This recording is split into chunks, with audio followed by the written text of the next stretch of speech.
بسم اللہ الرحمن الرحیم۔ میاں بابر رشید صاحب، ولید اعظم چیمہ صاحب، مہر محمد نواز صاحب، آسمہ یعقوب صاحبہ، محمد یوسف صاحب اور مہر محمد ناصر صاحب، اور ٹائم کالج کی انتظامیہ کو اور خاص طور پہ یہاں بیٹھے ہوئے بچوں کو میری طرف سے سلام۔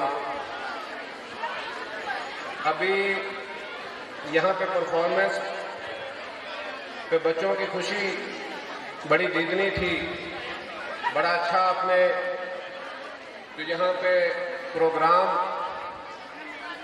جو یہاں پہ ترتیب دیا ہے اس میں میں آپ کو مبارکباد پیش کرتا ہوں۔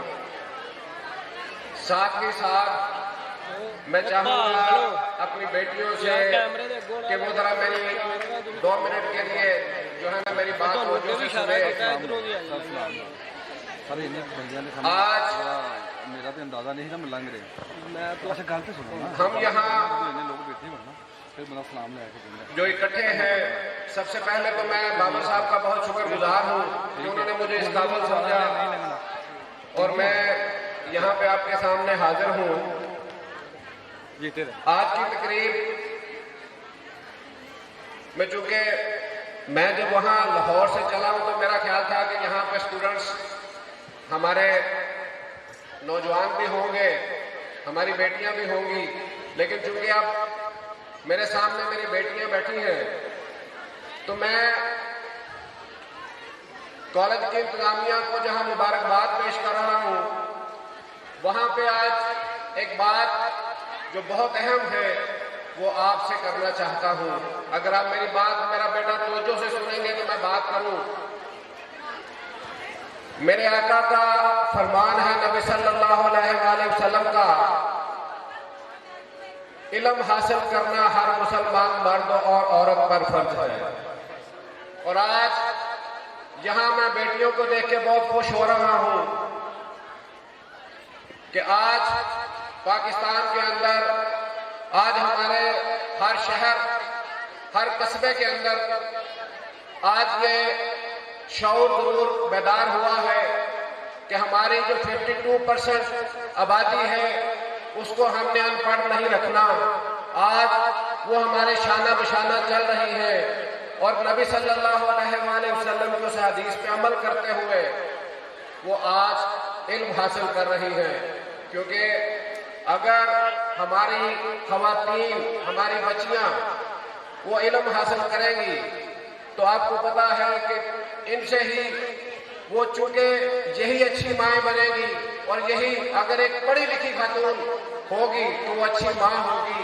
اور یہ آپ کو پتا ہے کہ پہلی یونیورسٹی پہلی درسگاہ ہی ماں ہے۔ اور میں ان اپنی بیٹیوں سے مخاطب ہوں کہ آپ کے علم میں ہے کہ ہم وہ ملت اسلامیہ جس کے نبی صلی اللہ علیہ وسلم پر پہلی جو آیت نازل ہوتی ہے وہ کیا ہے؟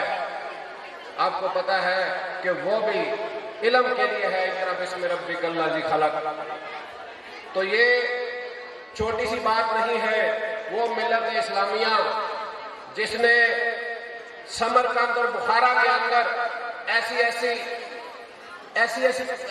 کتب خانے قائم کیے جس میں یورپ کے لوگ وہاں آ کے تعلیم حاصل کرتے تھے، لیکن بدقسمتی سے پھر ایک ایسا دور آیا، پھر ایسا وقت آیا برے صغیر میں کہ ہمیں دین اور دنیا کی تعلیم کے لیے الگ الگ ہمیں 2 حصوں میں بانٹ دیا گیا، جبکہ میرے آقا نے کبھی اس میں کبھی کوئی تمیز ایسی نہیں رکھی۔ میرے آقا کی احادیث جتنی بھی ہے اس میں کبھی بھی علم کی تفریق نہیں کی گئی، نہ دین اور دنیا کو الگ کیا گیا ہے، کیونکہ میرے آقا نے جب بھی کہا آپ نے تو فرمایا کہ علم حاصل کرو چاہے تجھے چین جانا پڑے۔ علم حاصل کرے، ماں کی گود سے لے کے قبر تک کا جو سفر ہے اس کے لیے میرے آقا نے علم کا حکم دیا ہے۔ لیکن یہاں بدقسمتی سے برے صغیر کے اندر ہم نے اس کو 2 حصوں میں بانٹ دیا۔ ہم نے مدرسے کو الگ کر دیا، ہم نے کالج یونیورسٹی کو الگ کر دیا۔ لیکن اگر یہ اس طرح کی بات ہوتی تو آپ 1400 سال پہلے وہ ایک مشہور واقعہ اس کی دلیل یہ ہے علم کی تفریق کا نہ ہونا۔ جب بدر کے قیدیوں کو رہا کرنے کا حکم ہوا تو کیا کہا؟ میرے آقا نے فرمایا کہ انصار کے 10 لوگوں کو آپ پڑھا دیں، آپ آزاد ہیں۔ تو یہ اس بات کی دلیل ہے کہ علم میں کوئی ایسی تفریق کی بات نہیں ہے، کیونکہ یہ علم حاصل کرنا، اور آج اگر ہم نے دنیا سے مقابلہ کرنا ہے تو پھر ہمیں ان اقوام کے ساتھ مقابلہ کرنے کے لیے ہمیں علم حاصل کرنا ہے۔ آج کے عصری تقاضوں کے مطابق ہمیں علم حاصل کرنا ہے۔ آج ہمیں سائنس اور ٹیکنالوجی میں آگے جانا ہے۔ آپ کے سامنے ہے کہ آج دنیا کے اندر جو 10 ممالک جن کا نام سر فہرست ہے ایجوکیشن میں، تعلیم میں، وہ کون سے ہیں؟ بدقسمتی سے ان میں ایک بھی مسلم ملک نہیں ہے۔ آج آپ دیکھیں کہ ان میں فن لینڈ ہے، نیدرلینڈ ہے، ناروے ہے، امریکہ ہے، نیوزی لینڈ ہے، آسٹریلیا ہے۔ بدقسمتی سے ایک بھی ملک جو ہے وہ مسلمانوں کا نہیں ہے، اور خاص طور پہ ہمارا تو کہیں ذکر ہی نہیں ہے۔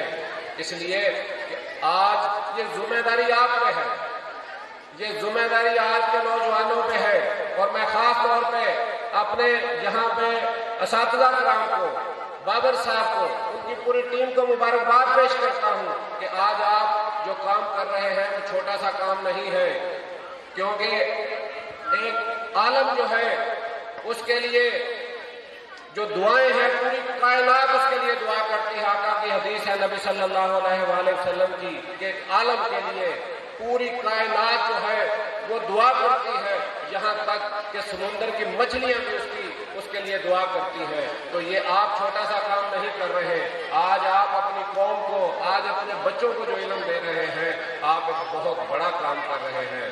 لیکن اس کے ساتھ ساتھ میں یہ سمجھتا ہوں کہ دونوں ہمیں علم حاصل کرنے کے لیے ایک بات ذہن میں اپنے بچوں سے یہ خاص طور پہ بات کرنا چاہتا ہوں کہ آپ جب تک علم حاصل نہیں کریں گے، کیونکہ عالم کے لیے، علم والے کے لیے اللہ تعالیٰ نے جو اپنے قرآن میں فرمایا ہے وہ بڑی خاص بات ہے کہ جب اللہ تعالیٰ اپنی گواہی دیتا ہے، اللہ اور اللہ کے فرشتے اس کی گواہی دیتے ہیں اور علم والے گواہی دیتے ہیں، تو یہ علم والوں کے لیے بات ہے۔ بار بار قرآن پاک میں علم کی بات کی گئی ہے، جہاں بھی بات ہوتی ہے وہاں علم کی بات ہوتی ہے۔ تو اس لیے آپ سے میری خاص یہ ہے کہ جب بھی آپ تعلیم کے لیے، علم کے لیے گھر سے نکلے تو ایک چیز آپ کے سامنے اور بھی ہونی چاہیے کہ ہم نے ہماری تعلیم کا مقصد صرف دنیا نہیں، ہماری تعلیم کا مقصد صرف اور صرف یہاں اچھی جاب، اچھا بزنس یہ نہیں ہونا چاہیے۔ ہمیں اپنے رب کو پہچاننا ہے، ہمارا دنیا میں آنے کا مقصد کیا ہے، ہم نے اس کے بعد کہاں جانا ہے، یہ ساری باتیں جب تک ہمارے سامنے نہیں ہوں گی، ہمارے علم کا وہ جو ایک ہمارا مقصد ہے وہ پورا نہیں ہوگا۔ جب تک ہم علم کو اس نظریے کے ساتھ حاصل نہیں کریں گے کہ ہم نے دنیا کے اندر اپنا رول جو پلے کرنا ہے، ہمیں اپنی ذمہ داری کیسے پوری کرنی ہے، وہ تب تک اس علم کا فائدہ نہیں ہوگا۔ کیونکہ آج بدقسمتی سے ہمارے یہاں جب ہم اپنے نوجوانوں سے پوچھتے ہیں، جو ہمارے کالج اور یونیورسٹیوں سے ایک سلسلہ ہے، ایک دیکھیں کہ کالج ہمیں علم جو ہے، جب تک یہ ہمیں ہمارے تعلیمی ادارے اگر خالی یہ انفارمیشن ہی دے رہے ہیں تو وہ تو ہمیں لیپ ٹاپ بھی دے رہا ہے، وہ ہمیں موبائل بھی دے رہا ہے، وہ ہمیں گوگل بھی دے رہا ہے، لیکن استاد کا جو رول ہے وہ تو ہے ہمیں علم دینا، وزڈم دینا۔ اور اگر یہ چیزیں ہمارے پاس نہیں ہیں تو میں سمجھتا ہوں کہ ہمارا مقصد پورا نہیں ہوگا۔ اس کے لیے ہمیں ایک بات سامنے رکھتے ہوئے، ہمیں بالکل جو ہے نا وہ قرآن اور حدیث کو سامنے رکھتے ہوئے اپنے آخرت کو بھی دیکھنا ہے۔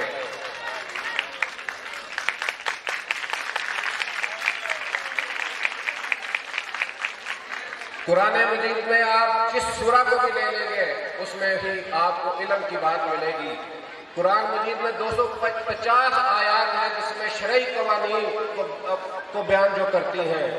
تو وہاں پہ 750 ایسی آیات ہیں جو اللہ تعالیٰ نے اہل ایمان کو زمین و آسمان میں پائی جانے والی اشیاء پر غور کرنے کے اور اس کے استعمال کرنے کے لیے متوجہ کیا گیا ہے۔ آپ کا دین آپ کو ہر چیز بتا رہا ہے۔ اس لیے میں آپ سے جو خاص بات جو اپنی بیٹیوں سے کرنا چاہتا ہوں وہ یہ ہے کہ آپ کا دین اور دنیا دونوں کے لیے یہ مقصد ہونا چاہیے، اور یہ مقصد ہونا چاہیے کہ ہم نے کل اپنے رب کو بھی منہ دکھانا ہے۔ اور اس لیے جو بھی یہاں سے جو آپ کو جو شعبہ آپ نے چنا ہے اس میں اپنے رب اور رسول کو سامنے رکھتے ہوئے آپ نے سرو کرنا ہے۔ والسلام۔